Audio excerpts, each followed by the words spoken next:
नमस्कार, आप सभी का बहुत बहुत स्वागत है परिपूर्णता क्लासेस की एक और शानदार नई कक्षा में। आज की इस कक्षा में हम राजनीतिक विज्ञान के अंतर्गत भारत के निर्वाचन आयोग के बारे में पढ़ेंगे। कौन कौन से प्रावधान हैं, क्या है भारतीय निर्वाचन आयोग और इसकी क्या भूमिका भारतीय संविधान में आपके बताई गई हैं और क्यों ये संस्था महत्वपूर्ण बनती हैं भारत के शासन को चलाने के लिए और भारत में जो ये संवैधानिक व्यवस्था है इसे स्थापित करने के लिए। भारत का चुनाव आयोग एक स्वायत्त संवैधानिक प्राधिकरण है और जो भारत में संघ और राज्य चुनाव प्रक्रिया के प्रशासन के लिए जिम्मेदार है। ये निकाय भारत में लोकसभा, राज्यसभा, विधानसभा और देश के राष्ट्रपति और उपराष्ट्रपति के कार्यालयों के चुनावों का क्या करता है, संचालन करने का काम करता है। कौन कौन से चुनाव कराने का काम रहता है इनका, तो लोकसभा का रह गया, लोकसभा के साथ में राज्यसभा, राज्यसभा के साथ ही में विधानसभा के जो चुनाव होते हैं, विधानसभा के चुनाव कराता है। विधानसभा के साथ में ही राष्ट्रपति और उपराष्ट्रपति के कार्यालयों के चुनावों का संचालन करता है। राष्ट्रपति और उपराष्ट्रपति, ठीक है, इनके चुनाव कराने का काम ये करता है। निर्वाचन आयोग की अगर स्थापना की बात करें तो प्रमुख रूप से आपके 25 जनवरी 1950 को हुई थी। किसकी? भारतीय निर्वाचन आयोग की स्थापना हुई थी। प्रतिवर्ष 25 जनवरी को राष्ट्रीय मतदाता दिवस के रूप में मनाते हैं। आयोग का उल्लेख संविधान के भाग 15 में अनुच्छेद 324 से लेकर 329 के मध्य प्रावधान किया गया है। शुरू करते हैं 324 से अनुच्छेद से। तो 324 अनुच्छेद क्या कहता है? 324 अनुच्छेद संसद प्रत्येक राज्य विधानमंडल और राष्ट्रपति उपराष्ट्रपति के पदों के लिए निर्वाचन संबंधी कार्य निर्वाचन आयोग करेगा। ठीक है, यानी कि संसद में आपके लोकसभा और राज्यसभा दोनों आ गए, साथ में विधानमंडल, राज्य की जो विधानमंडल है, राज्य विधान मंडल, राज्य के विधानमंडलों का चुनाव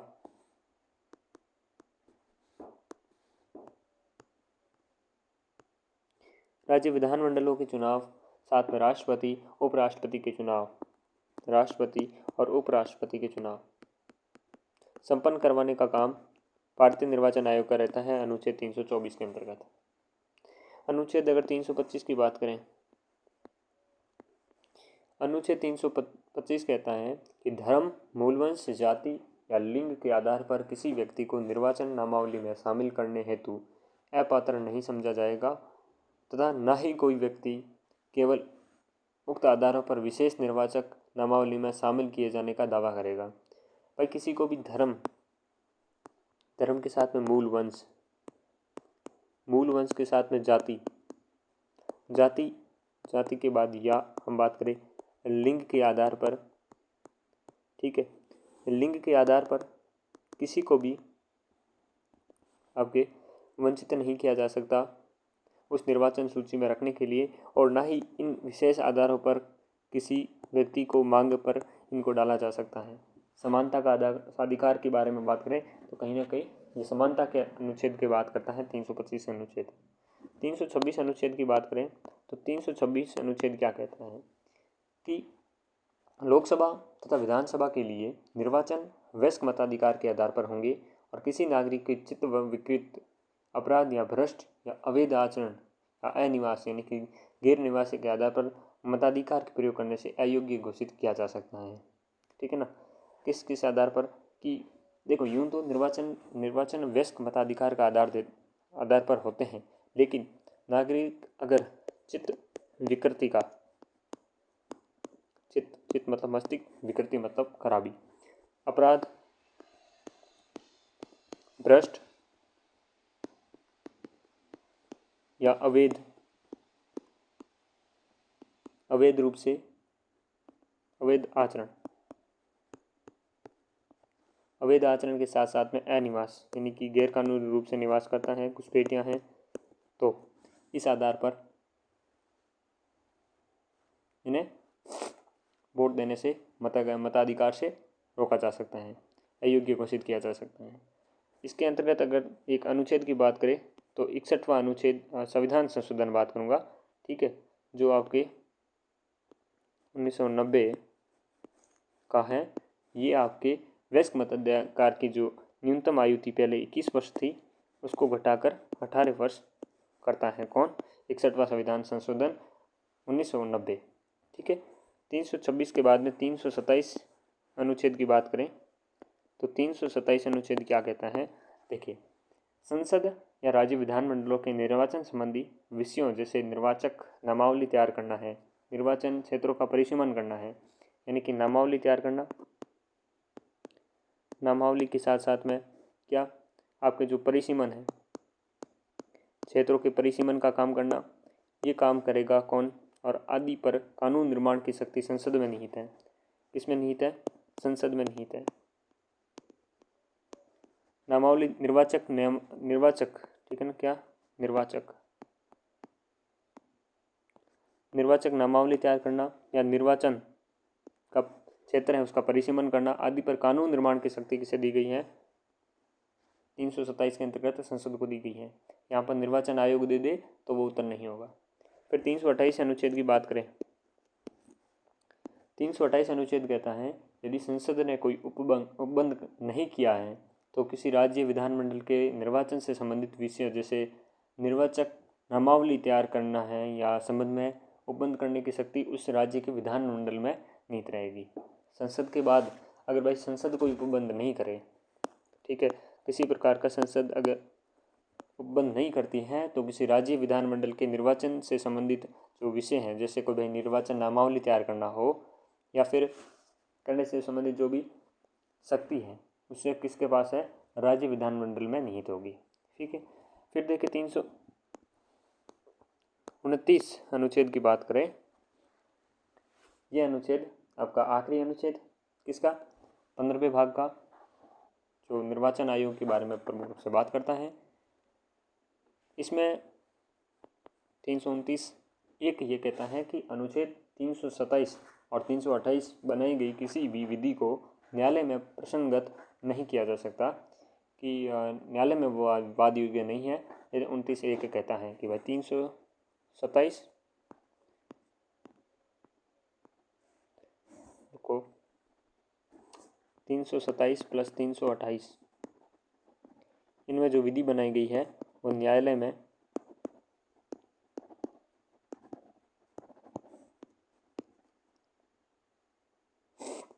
प्रश्नगत क्या है? नहीं है, ठीक है। फिर देखिए 329(2) क्या कहता है? संसद या राज्य विधानमंडल के निर्वाचनों को विधायिका द्वारा बनाई गई विधि के अधीन किसी चुनाव याचिका द्वारा ही प्रश्नगत किया जा सकता है, अन्यथा नहीं। चुनाव याचिका के द्वारा प्रश्नगत किया जा सकता है।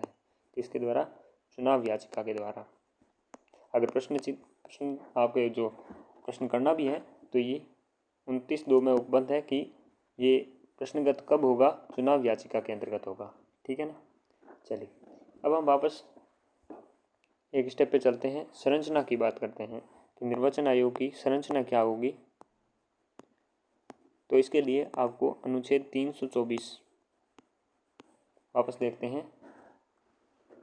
निर्वाचन आयोग मुख्य निर्वाचन आयुक्त और उतने अन्य निर्वाचन आयुक्तों से जितने राष्ट्रपति समय समय पर नियत करे मिलकर बनेगा। मुख्य निर्वाचन आयुक्त, मुख्य निर्वाचन आयुक्त, और साथ ही में जो राष्ट्रपति समय समय पर तय करे वो हो जाएंगे साथ ही इनके। अर्थात निर्वाचन आयोग की सदस्य संख्या पूर्व निश्चित नहीं है, राष्ट्रपति जितना उचित समझे और उतने आयुक्त नियुक्त कर सकते हैं। यदि कार्य समाप्त हो जाए तो पद को समाप्त भी कर सकते हैं। भारतीय निर्वाचन आयोग की सदस्य संख्या के बारे में अगर हम बात करें तो निर्वाचन आयोग मूलतः एक सदस्यीय निकाय है। कितने सदस्यीय निकाय है? एक सदस्यीय निकाय है। एक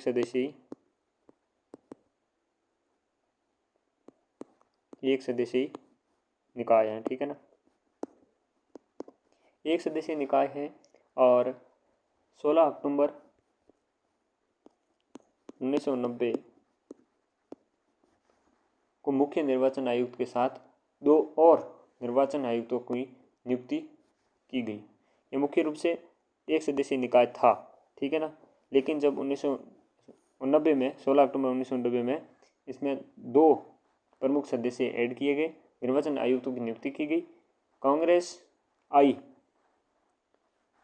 के द्वारा 1 जनवरी 1990 में 1 जनवरी 1990 1 जनवरी से 1990 को अन्य निर्वाचन आयुक्तों का पद समाप्त कर उसे पुनः एक सदस्यीय बना दिया था। समाप्त करके क्या किया था? पुनः एक सदस्यीय बना दिया था, ठीक है। किसने? कांग्रेस आई म्हणजे इंदिरा जी की वाली जो थी ना वो। 1 अक्टूबर 1993 को, फिर 1 अक्टूबर 1993 1 अक्टूबर 1993 को राष्ट्रपति ने अध्यादेश जारी किया। उसे पुनः 3 सदस्यीय निकाय बनाया। एक मुख्य निर्वाचन आयुक्त और 2 अन्य निर्वाचन आयुक्त बना दिए गए। वर्तमान में ये 3 सदस्यीय निकाय हैं। पहले शुरू में एक सदस्यीय निकाय थी। 16 अक्टूबर 1990 में इसे 2 अन्य निर्वाचन आयुक्तों की नियुक्ति की गई। लेकिन कांग्रेस आई ने 1 जनवरी 1990 को पुनः एक सदस्यीय किया। 1 अक्टूबर 1993 को वापस इसे अध्यादेश के माध्यम से 1+2 3 सदस्यीय निकाय बना दिया है और ये वर्तमान में 3 सदस्यीय निकाय हैं। कब से? 1 अक्टूबर 1993 से। आगे बढ़े। आगे हम बात करें किसके बारे में? जब अन्य निर्वाचन आयुक्त या आयुक्तों की नियुक्ति की जाती है तो मुख्य निर्वाचन आयुक्त या निर्वाचक आयोग के अध्यक्ष के रूप में काम करेगा। क्या बात है कि जब अन्य निर्वाचन आयुक्त हैं या आयुक्तों की नियुक्ति की जाती है तो मुख्य निर्वाचन आयुक्त निर्वाचन आयोग के अध्यक्ष के रूप में काम करेगा। राष्ट्रपति निर्वाचन आयोग की सलाह पर प्रादेशिक आयुक्तों की नियुक्ति कर सकता है जिसे वे निर्वाचन आयोग की सहायता के लिए आवश्यक समझे। राष्ट्रपति क्या है? निर्वाचन आयोग की सलाह। जब निर्वाचन आयोग की अगर सलाह है, कौन? राष्ट्रपति निर्वाचन आयोग की सलाह पर, इस सलाह पर क्या कर सकता है? प्रादेशिक आयुक्तों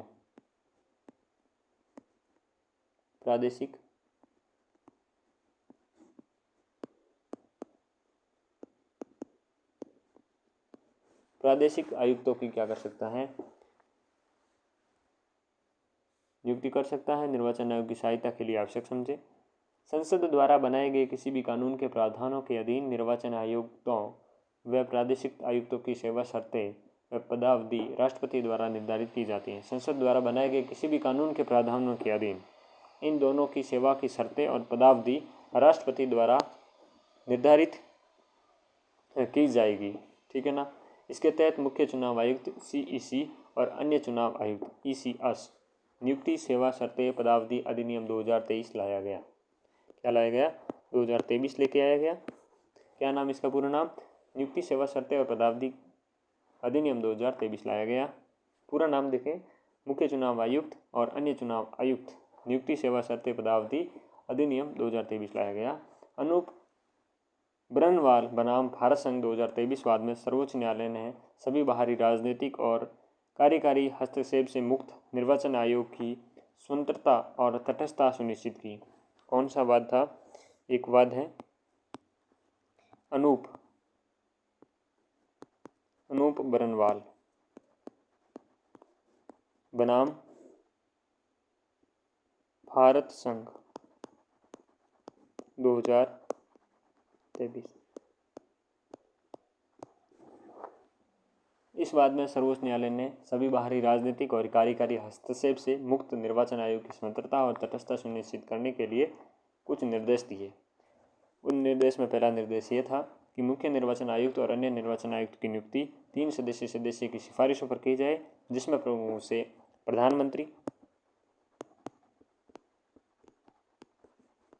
प्रधानमंत्री के साथ में लोकसभा के विपक्ष नेता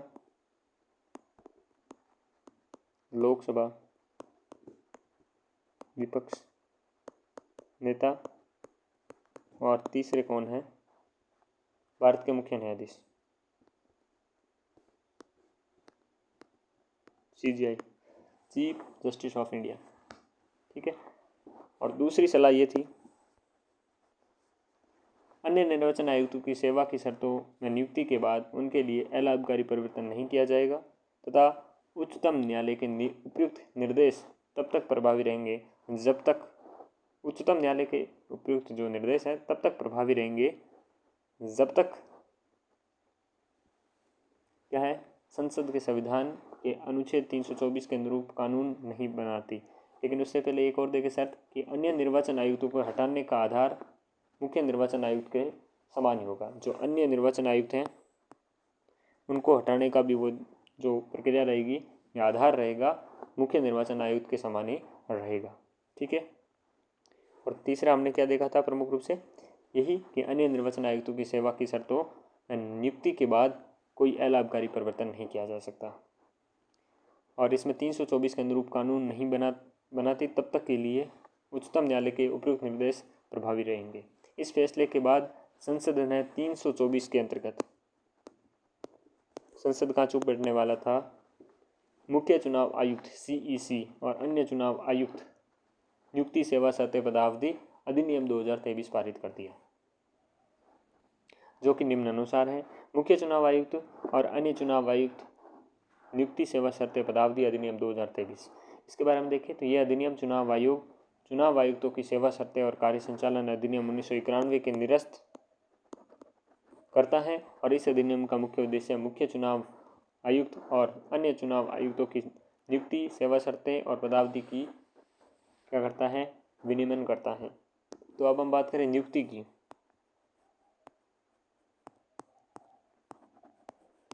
नियुक्ति की अगर हम बात करें तो CEC और अन्य जो ECS है की नियुक्ति राष्ट्रपति के द्वारा एक चयन समिति की सिफारिश पर किया जाएगा। राष्ट्रपति के द्वारा एक चयन समिति के द्वारा, ठीक है ना, चयन समिति।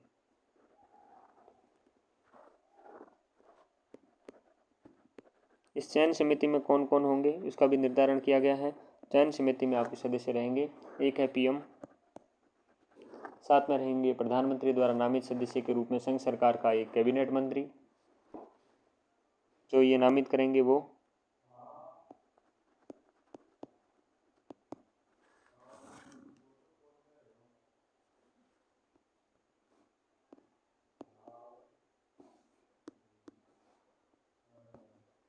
कैबिनेट मंत्री,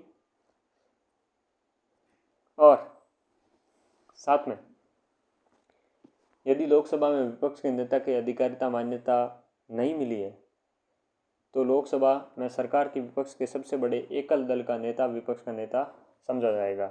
इनको भी इसमें सम्मिलित किया जाएगा, ठीक है ना, विपक्ष नेता। और ये अगर नहीं है तो एकल जिसका भी ज़्यादा मत है या फिर जो भी है उनको बनाया जाएगा। इस कारण ये विवादित भी है।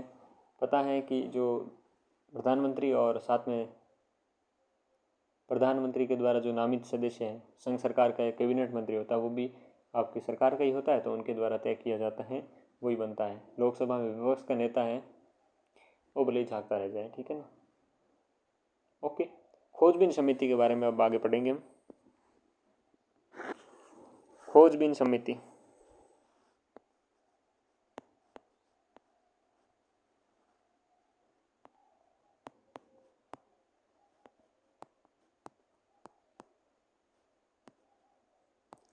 खोजबीन समिति क्या है? देखो, इसकी अध्यक्षता कानून मंत्री के द्वारा की जाती है। इसके अध्यक्ष कौन है? कानून मंत्री। कानून मंत्री के द्वारा इसकी अध्यक्षता की जाती है। अन्य 2 सदस्य होंगे जो केंद्र सरकार के सचिव स्तर के अधिकारी होंगे। इसके साथ में 2 अन्य सदस्य होंगे जो केंद्र सरकार में सचिव स्तर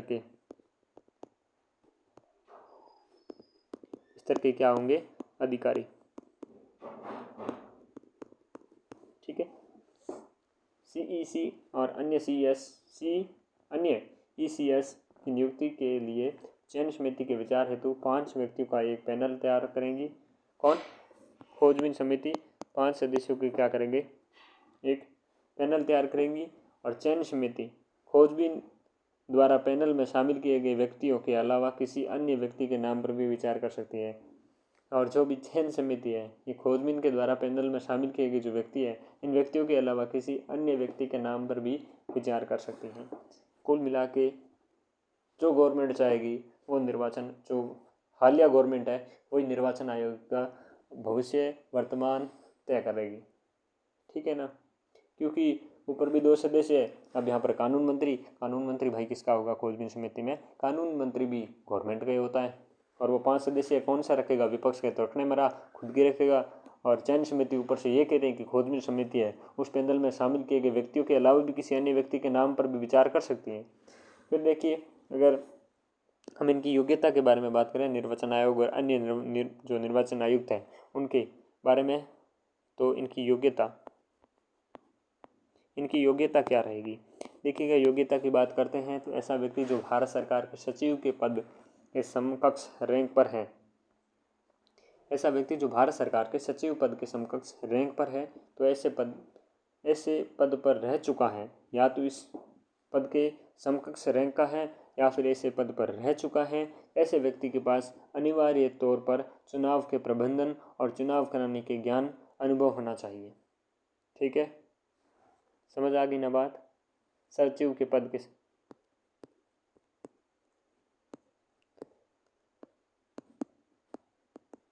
समकक्ष या उस पद पर रह चुका हो। ठीक है ना?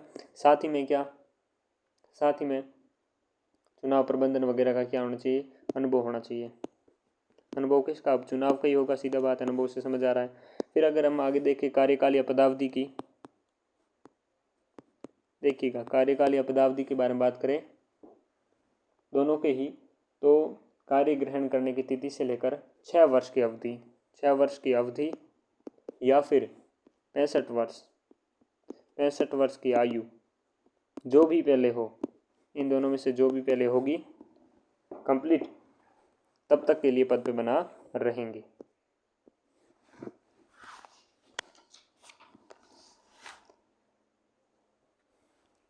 चीफ इलेक्शन कमिश्नर और जो भी अन्य निर्वाचन आयुक्त हैं, पुनर्नियुक्ति के लिए कोई भी पात्र नहीं होगा। पुनर्नियुक्ति होगी नहीं होगी? पुनर्नियुक्ति के लिए पात्र नहीं होंगी, पुनर्नियुक्ति के पात्र नहीं होंगे। जब किसी चुनाव आयुक्त को मुख्य चुनाव आयुक्त के रूप में नियुक्त किया जाएगा तो उसका कार्यकाल चुनाव आयुक्त और मुख्य चुनाव आयुक्त के रूप में कुल मिलाकर 6 वर्ष से अधिक नहीं होगा। जब किसी चुनाव आयुक्त को मुख्य चुनाव आयुक्त के रूप में नियुक्त किया जाएगा तो उसका कार्यकाल चुनाव आयुक्त और मुख्य चुनाव आयुक्त के रूप में कुल मिलाकर 6 वर्ष से अधिक नहीं किया जाएगा। ठीक है ना? किसी चुनाव आयुक्त है उसको मुख्य चुनाव आयुक्त के रूप में नियुक्त किया जाएगा तो उसका कार्यकाल चुनाव आयुक्त और मुख्य चुनाव आयुक्त के रूप में कुल मिलाकर 6 वर्ष से अधिक नहीं होगा। वेतन और भत्ते की बात करें तो इन दोनों के वेतन और भत्ते सेवा शर्तें सर्वोच्च न्यायालय के न्यायाधीश के समान होगा। जो सर्वोच्च न्यायालय है इस सर्वोच्च न्यायालय के न्यायाधीश के समान होगा।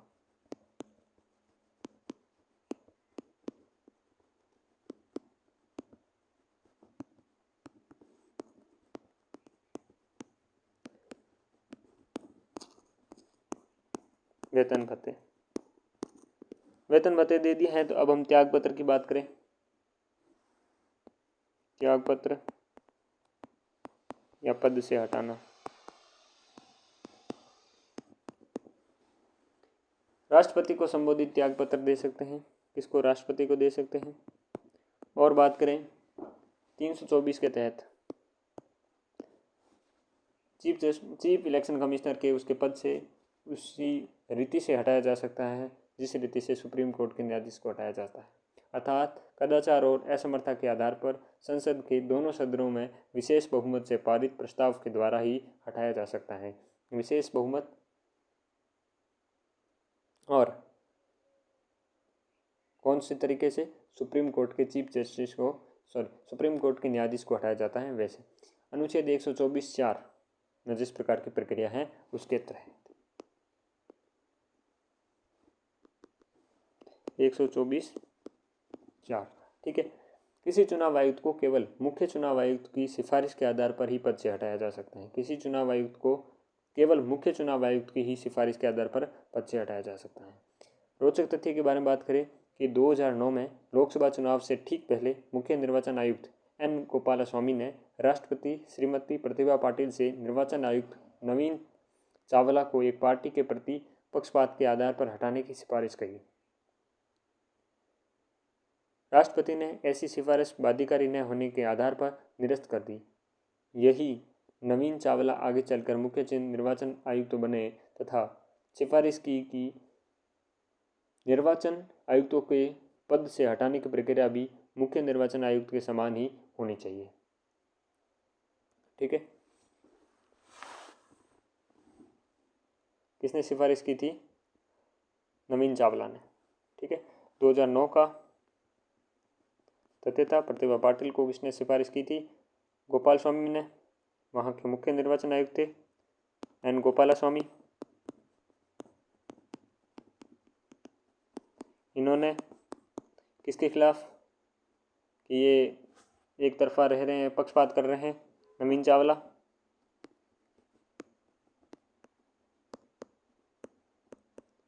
जो आगे चलकर क्या रहे थे? निर्वाचन आयुक्त के मुख्य निर्वाचन आयुक्त रहे थे। और इन्होंने कहा अन्य जो निर्वाचन आयुक्त हैं उनको पद के हटाने की प्रक्रिया भी मुख्य निर्वाचन आयुक्त के समान ही होनी चाहिए। फिर हम देखें कार्य संचालन की।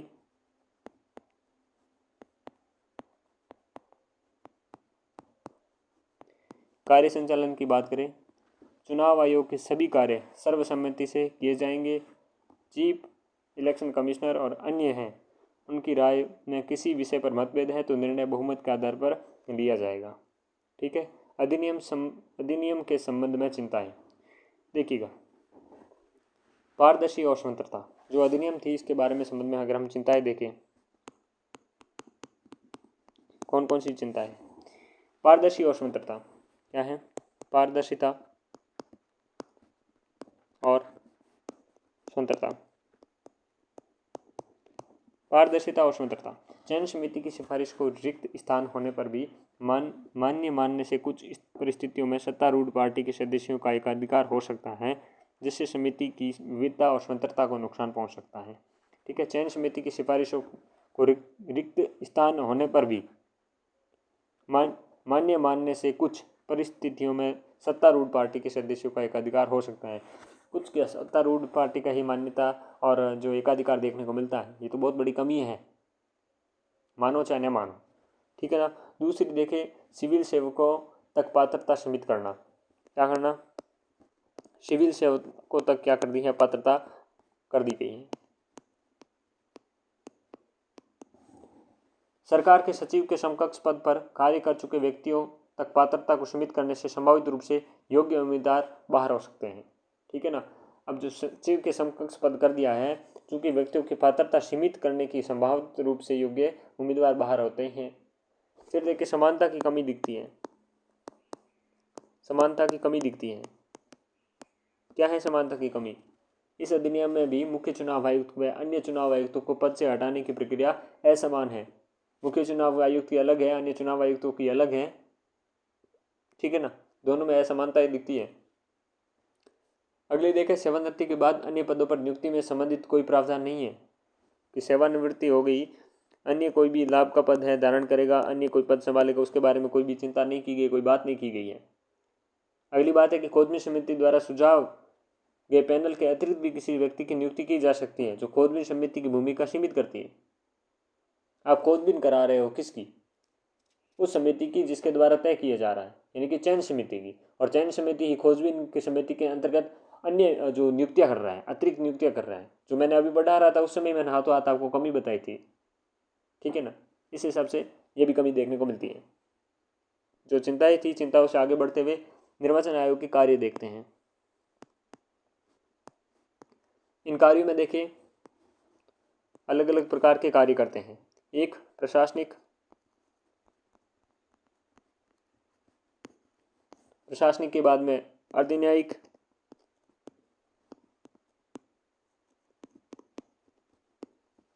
अर्धन्यायिक के साथ में सलाहकारी, ठीक है। सलाहकारी प्रशासनिक कार्य सबसे पहले देखें। राष्ट्रपति, उपराष्ट्रपति, लोकसभा, राज्यसभा, विधानसभा, विधान परिषद सदस्यों के चुनाव का केंद्रीय निर्वाचन आयोग के द्वारा करवाए जाते हैं। सीधी बात। दूसरी बात, चुनावी क्षेत्रों के परिसीमन एवं स्थानों के आरक्षण में सहायता करता है। मुख्य निर्वाचन आयुक्त परिसीमन आयोग का पदेन सदस्य होता है। संसद विधि द्वारा मुख्य निर्वाचन आयुक्त और उच्चतम न्यायालय के 2 सेवारत न्यायमूर्तियों या सेवानिवृत्त न्यायमूर्तियों को मिलाकर, सेवारत या सेवानिवृत्त न्यायमूर्तियों को मिलाकर एक संतत परिसीमन आयोग का गठन करता है। कौन? संसद विधि द्वारा, ठीक है। चुनावी क्षेत्रों के परिसीमन और स्थानों के आरक्षण में सहायता करता है। क्या करता है? सहायता का काम करता है, सहायता का काम करता है। मुख्य निर्वाचन आयुक्त परिसीमन आयोग का पदेन सदस्य होता है। परिसीमन आयोग होगा, उस परिसीमन आयोग का मुख्य निर्वाचन आयोग क्या होगा? सदस्य होगा, ठीक है। और संसद विधि द्वारा मुख्य निर्वाचन आयुक्त और उच्चतम न्यायालय के 2 सेवारत न्यायमूर्तियों या सेवानिवृत्त न्यायमूर्तियों को मिलाकर एक स्वतंत्र परिसीमन आयोग का गठन करेगी। कितना स्वतंत्र होगा राम जाने। अगली बात, प्रशासनिक कार्य में मतदाता सूचियां तैयार करता है। क्या काम है? मतदाता सूची, मतदाता सूची तैयार करता है। और निर्वाचन की तिथि और समय सारणी निर्धारित करता है एवं नामांकन पत्रों पर का परीक्षण करता है। निर्वाचन की तिथि नियुक्त करेगा, समय सारणी निर्धारित करेगा, नामांकन पत्रों का परीक्षण करेगा। अगला, निर्वाचन आयोग जनप्रतिनिधि अधिनियम था 1951 के अनुसार राजनीतिक दलों का पंजीकरण करता है। नियमों का पालन न करने वाले दलों का पंजीकरण रद्द करता है। निर्वाचन आयोग की दलों को राष्ट्रीय दल, राज्य दल की मान्यता प्रदान कौन करता है? निर्वाचन आयोग करता है। निर्वाचन चिन्ह आरक्षण व वितरण आदेश 1968 के अनुसार राजनीतिक दलों को निर्वाचन चिन्ह वितरित करता है तथा किसी दल विशेष के चुनाव को आरक्षित करता है। दल विशेष के चुनाव चिन्ह को आरक्षित भी करता है। तो चुनाव चिन्ह आरक्षण वितरण, ठीक है। सबसे पहले हमने क्या देखा? निर्वाचन आयोग जनप्रतिनिधि अधिनियम 1951, ठीक है। उसमें क्या कर रहा था? राजनीतिक दलों का पंजीकरण कर रहा था,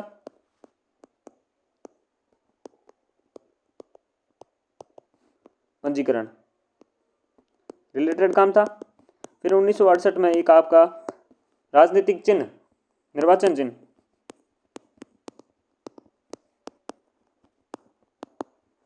इसके आरक्षण वगैरह की बात करता है, इसे संरक्षित करने की बात करता है, इसके वितरण के बारे में बात करता है, ठीक है ना।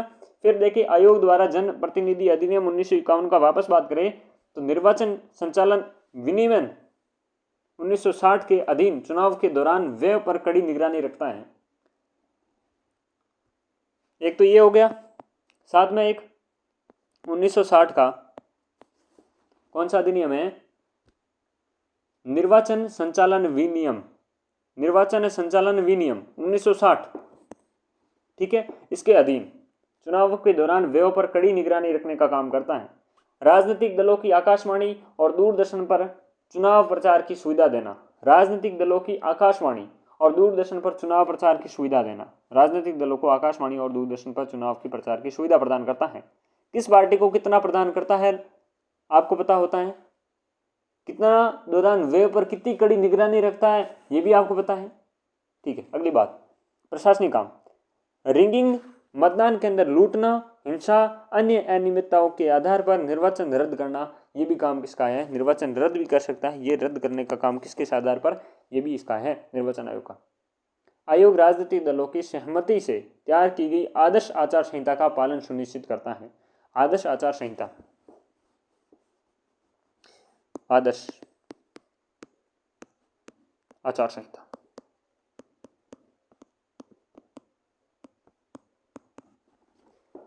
आदर्श आचार संहिता में राजनीतिक दलों द्वारा किए जाने वाले साधारण आचरण, जनसभाएं, चुनावी जुलूस, मतदान दिवस पर मतदान केंद्र पर किया जाने वाला आचरण, सत्ताधारी दल का आचरण, निर्वाचन घोषणा पत्रों के संबंध में आचार संहिता प्रस्तुत की जाती हैं। ये आपकी आदर्श आचार संहिता है। ठीक है, अगला हम देखेंगे अर्धन्यायिक। अर्धन्यायिक जो कार्य हैं वो देखेंगे। राजनीतिक दलों की मान्यता तथा चुनाव चिन्ह से जुड़े विवाद में अंतिम फैसला निर्वाचन आयोग देता है, अर्थात न्यायालय की भूमिका निभाता है। जो विवाद है चुनाव चिन्ह से लेकर कोई विवाद है, विवाद का अंतिम फैसला देता है। कौन देता है? मुख्य चुनाव आयोग, निर्वाचन आयोग के द्वारा। ठीक है ना। अगला है 103(2) के अंतर्गत संसद के सदस्यों की अयोग्यता संबंधी तथा अनुच्छेद 192(2)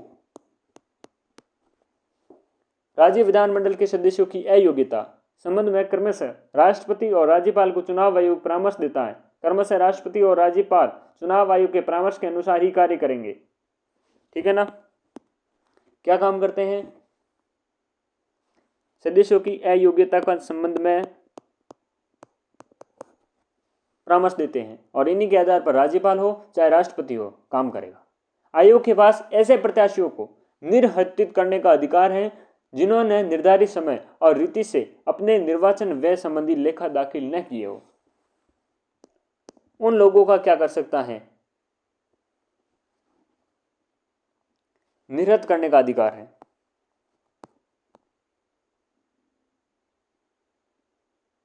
निरस्त करने का अधिकार है जिन्होंने टाइम पर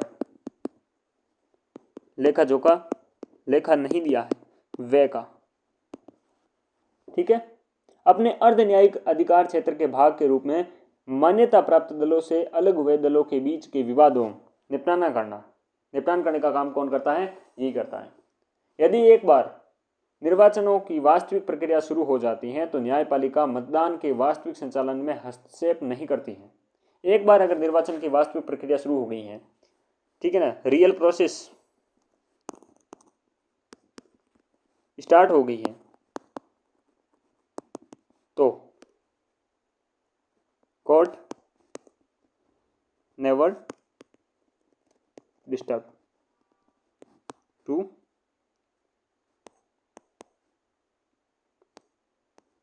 IEC इंडियन इलेक्शन कमीशन। ठीक है। एक बार मतदान समाप्त हो जाने के बाद परिणाम घोषित हो जाने पर आयोग किसी परिणाम का पुनरीक्षण स्वयं नहीं कर सकता। संसदीय व राज्य विधानमंडलों की निर्वाचनों के संबंध में इसका पुनरीक्षण केवल निर्वाचन याचिका की प्रक्रिया के माध्यम से किया जा सकता है जो उच्च न्यायालय के समक्ष रखी गई है। एक बार अगर मतदान समाप्त हो जाता है और परिणाम भी घोषित हो गए, किसी परिणाम का पुनरीक्षण स्वयं नहीं करेगा कौन? Election commission. संसदीय और राज्य विधानमंडलों के निर्वाचन के संबंध में इसका पुनरीक्षण केवल निर्वाचन याचिका, जो हमने शुरू में पढ़ी थी, निर्वाचन याचिका की प्रक्रिया के माध्यम से किया जा सकता है जो उच्च न्यायालय के समकक्ष रखी गई। अगला ये देखिए, राष्ट्रपति व उपराष्ट्रपति कार्यालयों के संबंध में ऐसी याचिका केवल उच्चतम न्यायालय के समकक्ष ही दायर की जा सकती है। कोई राष्ट्रपति और उपराष्ट्रपति के कार्यालय या फिर इनके चुनाव से रिलेटेड कोई बात थी, इनसे संबंधित कोई याचिका है तो केवल उच्चतम न्यायालय में समकक्ष दायर की जा सकती है। समझ आई बात? आगे बढ़े। आगे देखिए सलाहकारी कार्य। सलाहकारी कार्य कौन कौन से देखिएगा। राष्ट्रपति शासन की अवधि में बढ़ोतरी के समय राष्ट्रपति निर्वाचन आयोग से सलाह लेता है। राष्ट्रपति शासन की अवधि में बढ़ोतरी के समय राष्ट्रपति निर्वाचन आयोग से सलाह लेता है। भाई राष्ट्रपति शासन चल रहा है, इसकी अवधि के बढ़ोतरी के समय अगर राष्ट्रपति निर्वाचन आयोग से क्या लेता है? सलाह लेता है। चुनाव याचिका के संबंध में सरकार के परामर्श देना, चुनाव याचिकाओं के संबंध में सरकार को परामर्श देने का काम करता है। अब देखें आयोग की स्वतंत्र कार्यपालिका। निष्पक्ष चुनाव कराने की आवश्यकता है कि चुनाव करवाने वाली संख्या निडर, निष्पक्ष कराने वाली संख्या नहीं, यहाँ पर संस्था होनी चाहिए, संस्था निडर, निष्पक्ष, स्वतंत्र हो। भारत की निर्वाचन आयोग को निम्न स्वतंत्रताओं का प्रावधान किया गया है। इसे संवैधानिक दर्जा प्राप्त है। क्या है ये? सलाहकारी कंप्लीट हो चुकी, ठीक है। वो राष्ट्रपति को एक तो आपातकाल जो है वो बढ़ाने और चुनाव याचिका को संबंधित सरकार को परामर्श देने का काम करते हैं, ठीक है। अब देखें, संवैधानिक दर्जा प्राप्त है।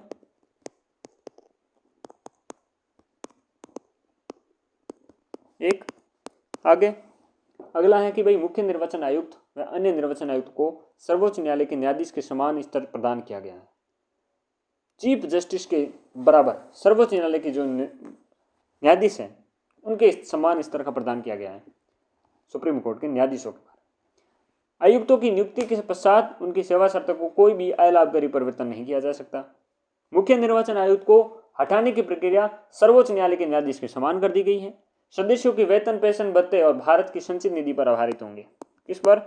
संचित निधि पर आधारित होंगे, ठीक है। दृष्टि, लक्ष्य और सिद्धांत।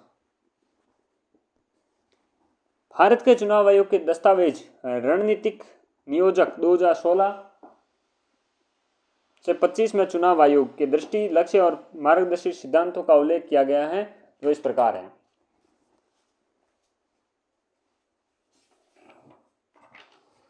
दृष्टि,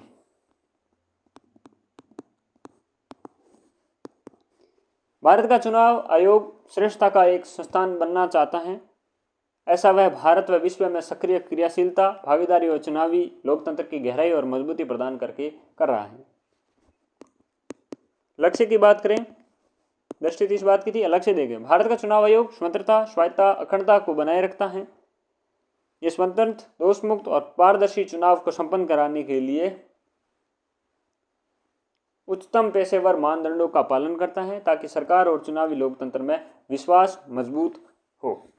ये इसका क्या है? लक्ष्य, ठीक है।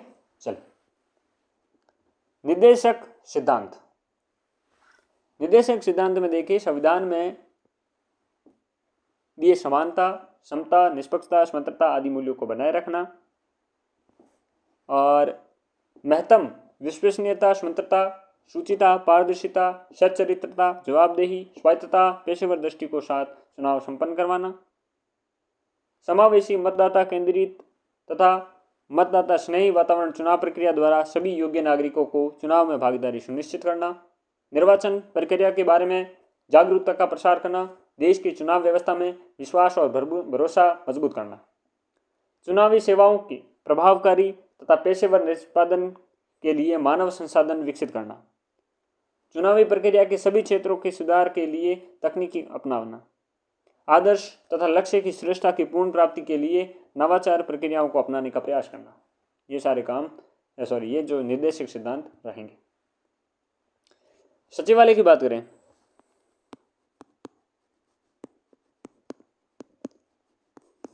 सचिवालय की बात करें, आयोग का नई दिल्ली में पृथक सचिवालय है जिसमें लगभग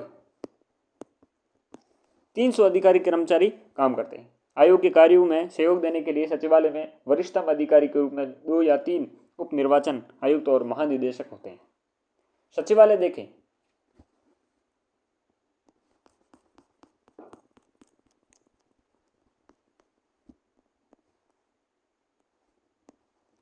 सचिवालय आपके वरिष्ठ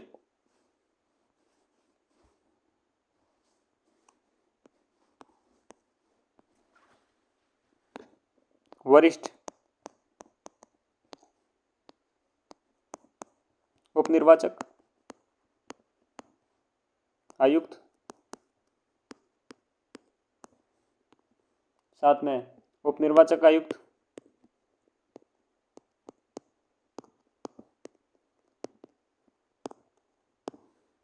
साथ में उप निर्वाचक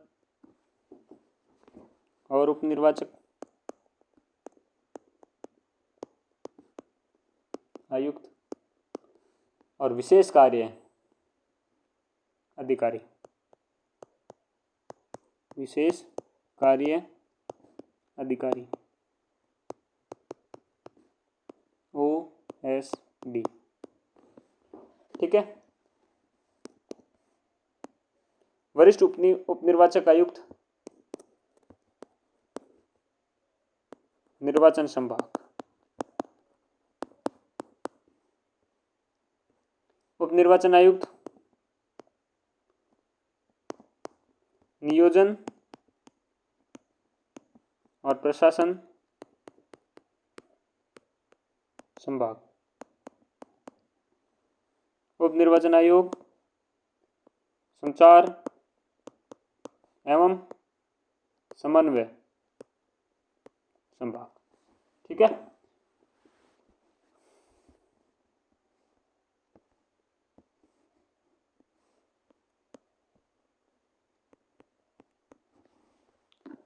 सचिवालय के संभागों की बात करें, सचिवालय है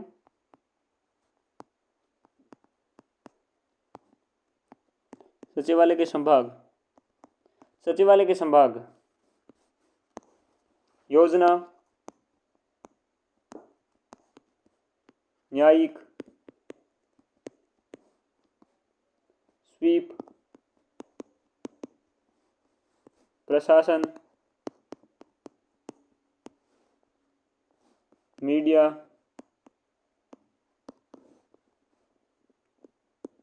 सूचना प्रणालियां और सचिवालय समन्वय। ठीक है, आगे बढ़े। योजना, न्यायिक, प्रशासन, स्वीप, सूचना प्रणालियां, मीडिया और सचिवालय समन्वय सचिवालय के संभाग है। ठीक है। बजट और व्यय के बारे में बात करें, बजट एंड व्यय। यदि निर्वाचन केवल लोकसभा हेतु करवाया जा रहा है तो संपूर्ण व्यय संघ सरकार द्वारा वहन किया जाएगा। केवल राज्य विधानमंडल के चुनाव की दिशा में संपूर्ण व्यय का निर्वहन संबंधित राज्य करेगा। संसदीय एवं राज्य विधानमंडल के निर्वाचन साथ साथ होने की स्थिति में केंद्र व राज्य सरकार के बीच व्यय की समानता के रूप में हिस्सेदारी होगी। समझ आएगी ना? जो जिसका है वो करेगा, साथ में है तो साझेदारी करेगा। ठीक है, आगे बढ़े। मुख्य निर्वाचन आयुक्त व अन्य निर्वाचन आयुक्तों से जुड़े तथ्य देखें।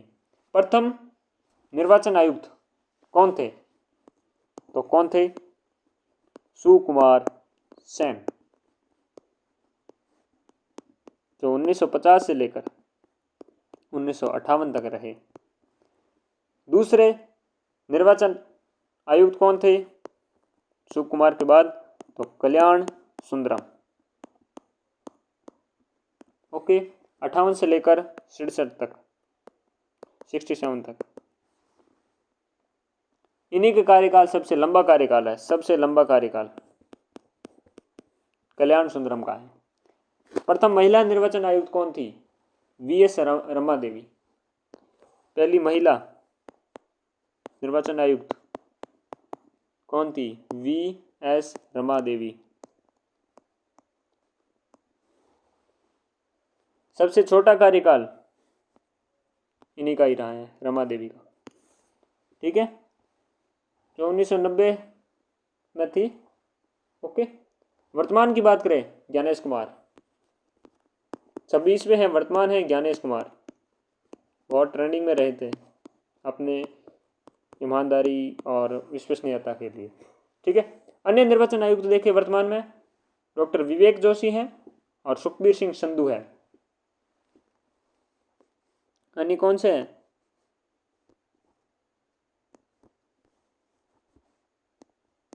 अन्य हैं आपके विवेक जोशी और सुखबीर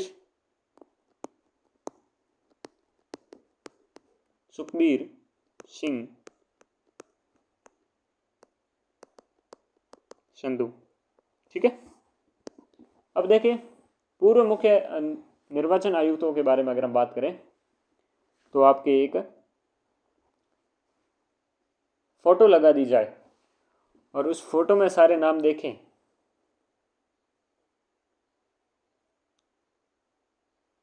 मुख्य निर्वाचन आयुक्तों के, तो पता चल जाएगा। ये हम सूची है जो अंतिम में लगाएंगे, उससे पहले हम और कुछ फैक्ट हैं वो देखते हैं। क्या फैक्ट है? TN session TN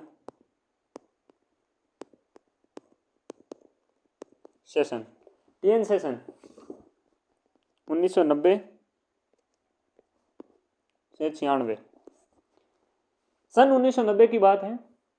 TN session को 10वें मुख्य निर्वाचन आयुक्त के रूप में नियुक्त किया गया। इन्होंने निर्वाचन आयोग को सशक्त करने में महत्वपूर्ण भूमिका निभाई।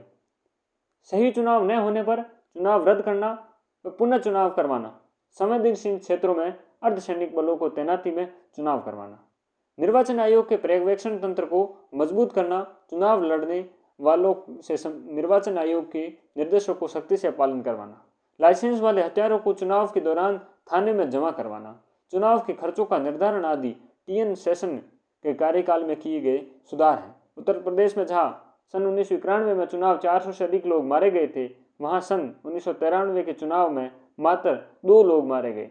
इस प्रकार टीएन सेशन ने चुनावों के दौरान शांति स्थापित करने का कार्य भी किया है। इसलिए टीएन सेशन बहुत महत्वपूर्ण रहते हैं आपके लिए। इन्होंने क्या, ये 10वें मुख्य निर्वाचन आयुक्त थे, ठीक है जी। और इन्होंने निर्वाचन आयोग को सशक्त करने वास्ते मुख्य भूमिका निभाई थी।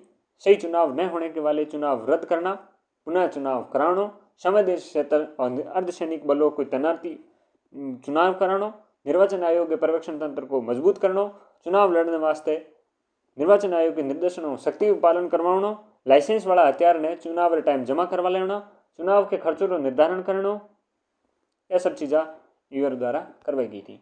अन्य स्मरणीय तथ्य भी देखेंगे हम। उन तथ्यों में देखिएगा, विशेष बात है कि मतदान का अधिकार एक मूल अधिकार है, सिविल अधिकार नहीं है, बल्कि वैधानिक अधिकार है जो विधि द्वारा निर्मित परिसीमा के अधीन है, ठीक है ना। मूल अधिकार है, मूल अधिकार है, ओके। सिविल अधिकार नहीं है। चंद्र कुमार सरकार बना मुख्य निर्वाचन आयुक्त बाद 1995 में विधि द्वारा निर्मित परिसीमा के अधीन है। वैधानिक अधिकार है, क्या है? वैधानिक अधिकार है।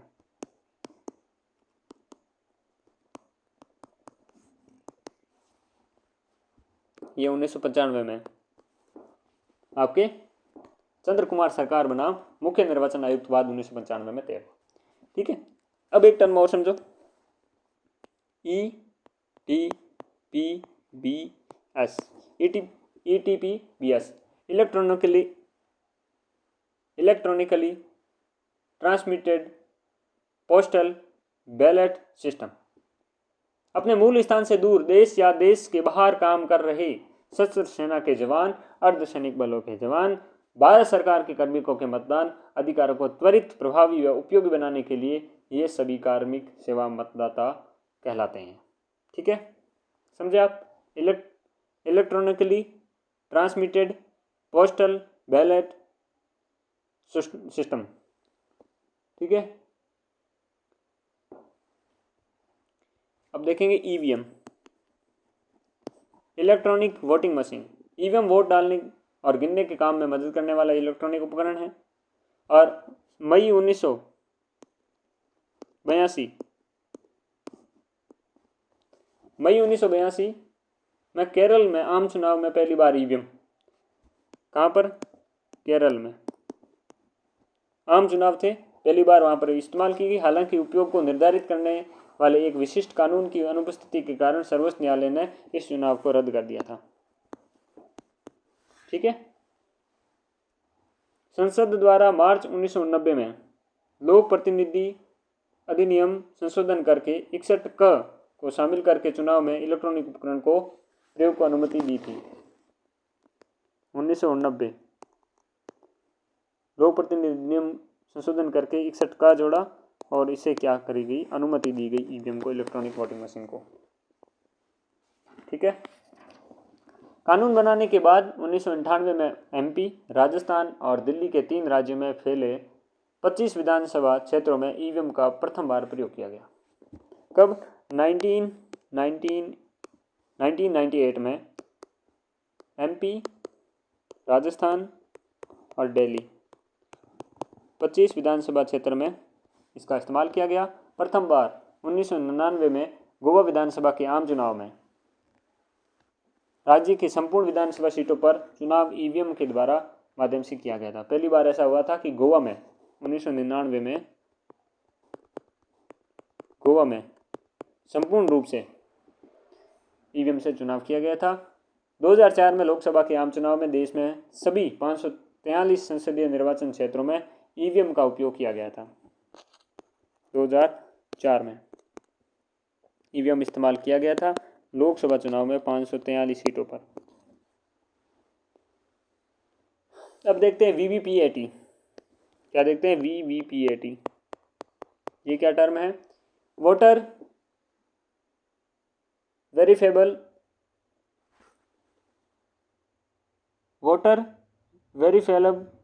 Paper audit trial.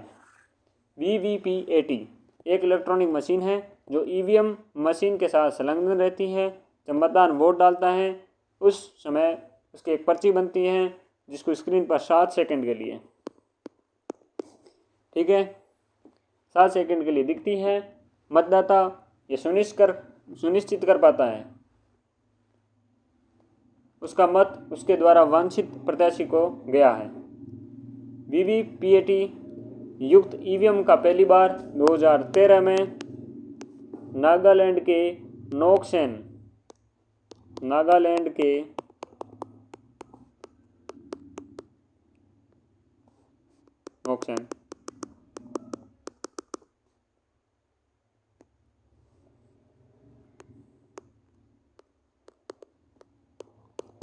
ठीक है, नोक्सन विधानसभा क्षेत्र में उपचुनाव के लिए किया गया था। राजस्थान में उसका प्रयोग प्रथम बार 2018 की जो विधानसभा के जो चुनाव हुए थे उसमें काम में लिया गया था। अब देखिए एक और टर्म, वो है SVEEP,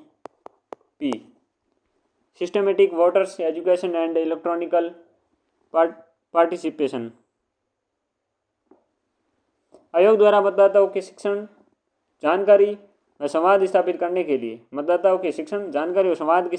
लिए व्यवस्थित यानी कि सिस्टमेटिक, वोटर मतलब मतदाता, एजुकेशन मतलब शिक्षण, व इलेक्ट्रॉनिकल यानी निर्वाचन में भागीदारी, पार्टिसिपेशन, ठीक है ना। नामक राष्ट्रीय कार्यक्रम सन 2009 में चलाया था। एजुकेट करने के लिए, उनकी भूमिकाओं को निश्चित करने के लिए। SVEEP की शुरुआत सर्वप्रथम झारखंड में की गई थी। कहाँ की गई थी? झारखंड में की गई थी। SVEEP की शुरुआत सर्वप्रथम झारखंड के और राजस्थान में इस कार्यक्रम की शुरुआत 2013 में की गई थी, राजस्थान में, ठीक है। चुनाव आयोग द्वारा SVEEP कार्यक्रम के तहत विभिन्न जागरूकता गतिविधियों हेतु जयपुर में पहला मतदाता जागरूकता केंद्र स्थापित किया गया, ठीक है। जयपुर में क्या है? मतदाता जागरूकता केंद्र स्थापित किया गया था। समता निर्माण और अंतर्राष्ट्रीय सहयोग हेतु आयोग द्वारा जनवरी 2016 में भारत अंतर्राष्ट्रीय लोकतंत्र एवं निर्वाचन प्रबंधन संस्थान IIDEM की स्थापना द्वारका और नई दिल्ली में की गई थी। III है, ठीक है ना। IIDEM भारत अंतर्राष्ट्रीय लोकतंत्र एवं निर्वाचन प्रबंधन संस्थान, समता निर्माण और अंतर्राष्ट्रीय सहयोग हेतु जनवरी 2016 में IIDEM नई दिल्ली और द्वारका। ओके, अब हम बात करते हैं नोटा की। नोटा म्हणजे नन ऑफ द अबाव। अगर मतदाता किसी भी प्रत्याशी को मत नहीं देना चाहता वह ईवीएम में उपलब्ध नोटा के विकल्प पर चयन कर सकता है। प्रथम बार 2013 के 4 राज्यों छत्तीसगढ़, मिजोरम, राजस्थान और MP। कौन कौन से? पहले तो अपना राजस्थान, फिर MP, फिर छत्तीस और मिजोरम। कब? 2013 में, ठीक है। सुगम, देखिएगा, यह एक एप्लीकेशन है जिसका प्रयोग निर्वाचन में प्रयुक्त वाहनों के भुगतान के प्रबंधन हेतु किया जाता है, ठीक है ना। भुगतान के लिए जो वाहन इस्तेमाल किए जाते हैं चुनाव के टाइम, उसके लिए सुगम, ठीक है। फिर है इलेकॉन, वाहन रिलेटेड, ठीक है ना ये। फिर इलेकॉन देखें, इलेकॉन क्या है, चुनाव आयोग द्वारा विकसित ऐप है। इसका उपयोग पुलिस या मतदान कार्मिकों का डेटाबेस तैयार करने, नियुक्ति पत्र निकालने, प्रशिक्षण के संबंध में SMS भेजने आदि कार्य को करना इलेकॉन काम करता है। पुलिस और जो अन्य कार्मिक हैं उनके लिए, ठीक है ना। चलिए आगे देखें, प्रेक्षक पोर्टल। प्रेक्षक पोर्टल क्या है जी, देखिए, इस पोर्टल का प्रयोग भारतीय निर्वाचन आयोग द्वारा विभिन्न राज्यों में तैनात प्रेक्षकों को संदेश, जो प्रेक्षक हैं उन प्रेक्षकों को संदेश SMS भेजने के लिए प्रयोजनार्थ है। अगला देखिए, जेनेसिस। जेनेसिस क्या है भाई, जेनेसिस है जनरल इलेक्शन सिस्टम, एक ऐसा सॉफ्टवेयर है जिसका निर्वाचनों के दौरान पूरे भारत में मुख्य निर्वाचन अधिकारियों की कार्यालयों और जिला केंद्रों से डाटा प्राप्त करने के लिए उपयोग किया जाता है, ठीक है। एक हम टर्म और देखते हैं, CVIGIL, ये हैं सी विजिल, ठीक है। भारतीय चुनाव आयोग के द्वारा विकसित की गई ऐप जिसके द्वारा आदर्श आचार संहिता MCC के उल्लंघन की रिपोर्ट नागरिकों के द्वारा की जा सकती है। ओके, नेक्स्ट है कि मतदाता सूची के पुनरीक्षण की तिथि उस वर्ष की 1 जनवरी होती है जिसमें अंतिम रूप से नामावली प्रकाशित की जाती है। अब एक और टर्म है जिसको भी समझ लो कि वो है KYC, नो योर कैंडिडेट। क्या है, know your candidate app, KYC app है, ठीक है ना। नो योर कैंडिडेट चुनाव आयोग के द्वारा चुनाव लड़ने वाले उम्मीदवारों के संपूर्ण ब्यौरे के लिए इस मोबाइल एप्लीकेशन के लिए विकसित किया गया है, जिसमें संपूर्ण जानकारी आप लोगों को देखने को मिलता है, ठीक है ना। चलिए अब वो लिस्ट जिसमें पूर्व जो मुख्य निर्वाचन आयुक्त हुए जितने भी, उसको देखते हैं। लो ये देखते हैं पूर्व जो आपके मुख्य निर्वाचन आयुक्त रहे उनके, पहले सुकुमार सेन रहे, फिर KV सुंदरम रहे जिनके कार्यकाल सर्वाधिक हैं, आपको पता होगा, ठीक है। फिर थर्ड नंबर पे SP सेन वर्मा रहे, फिर चौथे नंबर पे डॉक्टर नगेंद्र सिंह रहे, 5वें T स्वामीनाथन रहे, छठे नंबर पे SL सकदर रहे, और 7वें नंबर पर RK त्रिवेदी, 8वें नंबर पर RVS पेरी शास्त्री, छठे पे हैं 90 पे आपकी श्रीमती VS रमा देवी जो पहली महिला और सबसे न्यूनतम कार्यकाल इनका रहा। TN सेशन 11वें आपके डॉक्टर SS गिल रहे, 12वें आपके JM लिंगदोहे रहे, और इसके बाद में 13वें आपके रहे श्री TS कृष्णमूर्ति, 14वें आपके BB टंडन, 15वें N गोपाल स्वामी, फिर हैं आपके B चावला, नवीन B चावला, ठीक है ना। और